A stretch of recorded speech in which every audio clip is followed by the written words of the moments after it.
Oke, kemarin kita kan sudah bicara tentang melewati threshold, konsisten, tree openness, prioritas. Itu kan kita sudah bicara itu per hari untuk ini kan dalam konteks belajar ya.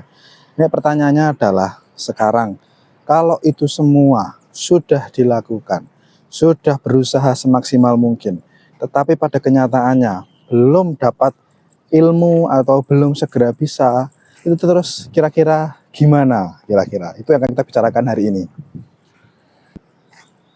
Tapi ini disclaimer dulu nih, saya akan membicarakan hari ini dalam koridor orang yang memang mempercayai bahwa ilmu itu datangnya dari Tuhan. Oke, dan saya adalah orang yang percaya bahwa ilmu itu datangnya dari Tuhan. Nah, gimana kondisi, bagaimana caranya kita mengelola diri ketika kita sudah berusaha semaksimal mungkin, tapi belum dapat ilmunya? Buat saya, kita harus kembali, kita harus tahu posisi bahwa fungsi kita sebagai hamba, sebagai manusia itu adalah berusaha. Sementara kapan dan bagaimana dalam situasi apa itu diberikan atas usaha kita itu adalah kehendak Gusti Allah. Sehingga dalam konteks seperti ini, saya kira satu tambahan penting yang dilakukan agar memaksimalkan belajar kita adalah ketika kita kita merayu Gusti Allah. Dengan apa? Dengan misalnya dengan berdoa. Lalu semisal kita percaya juga, saya percaya bahwa ilmu itu suci, sehingga dalam belajar itu harus wudhu dulu atau diusahakan wudhu dulu lah dalam kondisi suci. Jadi karena kita percaya bahwa ilmu itu datang dari Gusti Allah, sehingga kita juga pakai jalur langit, tidak hanya kita berusaha seolah-olah ilmu itu memang datang atas usaha kita, enggak, tapi pakai jalur langit, kita berdoa, dan karena ilmu itu suci, sehingga kita waktu belajar juga berusaha dalam kondisi yang suci.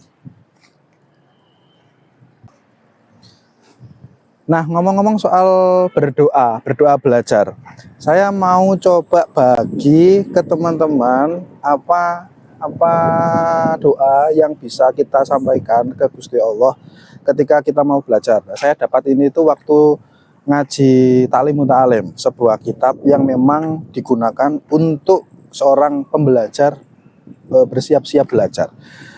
Ada empat niat yang perlu disiapkan dan bisa kita sampaikan waktu kita berdoa ke Gusti Allah. Kenapa kita itu belajar? Yang pertama adalah kita belajar untuk mencari ridhonya Gusti Allah. Tuh. Yang kedua itu untuk bekal di akhirat. Yang ketiga itu menghidupkan agamanya Gusti Allah, dan yang keempat untuk menghilangkan kebodohan. Ini adalah 4 alasan kita belajar, dan ini bisa kita rapalkan ketika kita berdoa. Gitu. Jadi kalau diangan-angan sih sebenarnya yo kayak ini masuk akal dan kita sampaikan aja ke Gusti Allah lewat doa. Jadi ada 4 niat orang belajar seperti itu. Nah, sehingga ketika urusan dunia kita sudah usahakan, kita belajar dengan sungguh-sungguh, kita tidak terganggu oleh distraksi, kita fokus, kita membuka dan lain sebagainya ya yang sudah kita bicarakan itu. Lalu kita tambah dengan bagaimana kita minta pertolongan langit, kita langsung minta ke Gusti Allah sebagai yang punya ilmu, kita berdoa, kita bertawasul, kita mensucikan diri waktu belajar, sudah lakukan itu. Nah, mindsetnya kembali lagi kita siapkan bahwa mindsetnya adalah kita berusaha, Gusti Allah yang berkehendak. Karena kadang-kadang kita itu sering terkecoh bahwa seolah-olah waktu yang terbaik didatangkan itu versinya kita, padahal kalau versi Gusti Allah bisa jadi beda. Nah, kita itu perlu setup seperti itu, bahwa waktunya kita itu bisa beda dengan bagaimana Allah memahami waktu itu. Gitu. Nah, pagi ini itu saya ngaji hikam, ini itu bagus banget tentang bagaimana konsep Gusti Allah mengabulkan doa. Di hikam itu yang saya tangkap loh ya, bahwa ternyata konsep mengabulkan itu yang selama ini kita pahami, itu ya konsep mengabulkan versi kita. Kita minta terus diberi, itu dikabulkan. Itu versi kita. Nah, tapi gini, kita juga perlu tahu bahwa kalau kita minta diberinya kapan, ya terserah yang akan memberi toh.